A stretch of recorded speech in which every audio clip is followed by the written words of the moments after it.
আসসালামু আলাইকুম প্রিয় দর্শক, শুভেচ্ছা সবাইকে। আপনারা জানেন পাকিস্তান থেকে একটি জাহাজ চট্টগ্রাম বন্দরে নোঙর করেছে। স্বাধীনতার পর থেকে এবারই প্রথম পাকিস্তানের কোনো জাহাজ চট্টগ্রাম বন্দরে তথা বাংলাদেশে এসেছে। বাংলাদেশের বাণিজ্য, রপ্তানি এবং আমদানির জন্য এটি একটি মাইলফলকও বটে।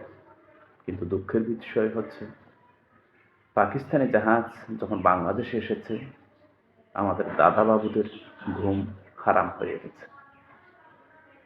তারা এতদিন বাংলাদেশকে যেভাবে ডমিনেট করছিল, বাণিজ্য দিক দিয়ে, রাজনীতির দিক দিয়ে, সাংস্কৃতিক দিক দিয়ে, সব দিক দিয়ে, সেই তাদের ডমিনেট করাটা কিছুটা হলেও এবার কমতে যাচ্ছে। যেহেতু বিপ্লবী সরকার গঠিত হয়েছে, আমরা আশা করব ভারতের যে ডমিনেটিং পাওয়ার সেটা যেন ক্রমাগত কমে আসে। ভারতকে বাদ দিয়ে আমরা সারা বিশ্বের সকল দেশের সাথে সুসম্পর্ক রাখব। ভারত আমাদের প্রকাশ্য শত্রু। ভারত মনে করে আমাদের স্বাধীনতা যুদ্ধের সহায়তা করে তারা অনেক কিছু করে ফেলেছে।